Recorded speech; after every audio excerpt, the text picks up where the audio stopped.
मुस्लिम लोगों की डिमांड थी उस समय, और गांधी ने सिग्नेचर कर दी और गांधी ने कहा आपकी सारे मांग मैं कबूल करता हूं। मुस्लिम डेलीगेशन ने सोचा गांधी ये जाति से बनिया है, हमको अगर कुछ दे रहा है तो कुछ मांगेगा जरूर। इसलिए मुस्लिम लोगों ने पूछा कि इसके बदले में आपको क्या चाहिए। गांधी ने तब अपने जहरीले दांत वहां पर निकाले और गांधी ने कहा कल सुबह जब राउंड टेबल कॉन्फ्रेंस की शुरुआत होगी और जैसे ही अंबेडकर अपने चेयर से खड़े होकर जो जो हक और अधिकार अपने लोगों को मांगने वाला है उसको तुमको विरोध करना पड़ेगा, उसको विरोध करो। क्या किया पता है मुस्लिम भाइयों ने? मुस्लिम भाइयों ने कहा कि अस्पृश्यों के, अछूतों के हक और अधिकार में से अगर आप हमको कुछ देना चाहते हो तो हम कतई स्वीकार नहीं करेंगे। दूसरे दिन ये मुस्लिम बाबा साहब के बाजू से खड़े हुए, बाबा साहब अंबेडकर जी के बाजू से खड़े हुए और बाबा साहब अंबेडकर जी को इस देश में कॉम्युनल अवार्ड जाहिर हुआ। आज का जो आपका रिजर्वेशन है ये भारत सरकार ने दिया हुआ नहीं है।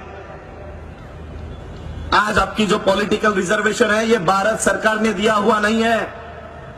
आज आपके जो वोट देने का अधिकार है ये भारत सरकार ने दिए हुए नहीं है, ये बाबा साहब ने राउंड टेबल कॉन्फ्रेंस से लाए हुए अधिकार है, राउंड टेबल कॉन्फ्रेंस में लाए। और तीसरा उदाहरण देता हूं क्यों बुलाया मुस्लिम को। इस देश में जब अंग्रेजों ने सोचा कि अभी इस देश को आजाद कर देना चाहिए, इस देश में बहुत उठाव हो रहा है, आजादी की मांग हो रही है, अब हमको इस देश से चले जाना चाहिए, तब अंग्रेजों ने कहा चले तो जाएंगे लेकिन हम जाने के बाद ये चलेगा कैसे, ये देश चलेगा कैसे। और इसलिए इस देश को चलाने के लिए एक कॉन्स्टिट्यूएंट असेंबली, संविधान सभा होनी चाहिए। ये संविधान सभा इस देश के संविधान को निर्माण करने का काम करेगी। अंग्रेजों ने कॉन्स्टिट्यूएंट असेंबली का गठन किया, 398 मेंबर्स। आपको लगता है बाबा साहब अंबेडकर एक अकेले इस संविधान सभा में थे? मैं आपको बताता हूं कैसे बाबा साहब अंबेडकर जी इस संविधान सभा में गए। इसी मुंबई से, जहां पर मुंबई में हम बैठे हैं, इसी मुंबई से बाबा साहब अंबेडकर जी ने इस संविधान सभा में जाने के लिए प्रयास किए। गांधी और नेहरू ने आके कहा कि बाबा साहब हमको पता है आप इस संविधान सभा में जाना चाहते हो, लेकिन इस संविधान सभा के दरवाजे ही नहीं खिड़कियां भी हमने आपके लिए बंद रखी है, आपको इस संविधान सभा में आने ही नहीं देंगे, आने ही नहीं देंगे। बाबा साहब अंबेडकर जी की कोई भी किताब उठाओ, बाबा साहब ने लिखी हुई राइटिंग एंड स्पीचेस उठाओ, उसमें बाबा साहब अंबेडकर एक बात के लिए जोर देते हैं और वो है ये है कि हमारे लिए सेफ गार्ड्स निर्माण होने चाहिए, हमारा सुरक्षा कवच होना चाहिए। और ये सुरक्षा कवच संविधान सभा में जाने के बाद ही बन सकता था, लेकिन इस संविधान सभा में बाबा साहब को आने के लिए मनाही कर दी गई थी।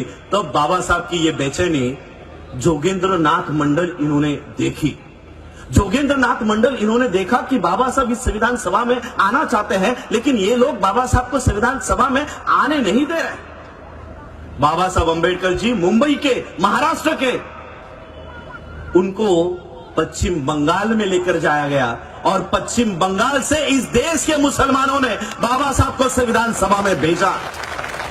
इस देश के संविधान को बनाने के लिए, इस देश के संविधान को निर्माण करने के लिए बाबा साहब को इस देश के मुसलमानों ने मदद की और आज इस देश के संविधान को हटाने की कोशिश कर रहे हैं। और मैं बाबा साहब के थर्ड जनरेशन से एक प्रतिनिधि ये प्रयास कर रहा हूं कि बाबा साहब का संविधान इस देश में टिका रहे, बना रहे। और इसलिए बाबा साहब का परपोता होने के नाते मैं मुसलमानों को आह्वान करना चाहूंगा कि जिन बाबा साहब को आपने संविधान सभा में भेजने का काम किया, उस संविधान पे आज धोखा मंडरा रहा है। उस संविधान को बचाने के लिए फिर से आपको अंबेडकर परिवार का साथ देना होगा, फिर से आपको साथ देना होगा। 1 जनवरी का यहां पर खास मेरे पुलिस भाई बैठे हैं, मैं उनको भी सलाम करना चाहूंगा। हमको इंस्ट्रक्शंस है, 1 जानेवारीच्या बद्दल काही बोलायचं नाही।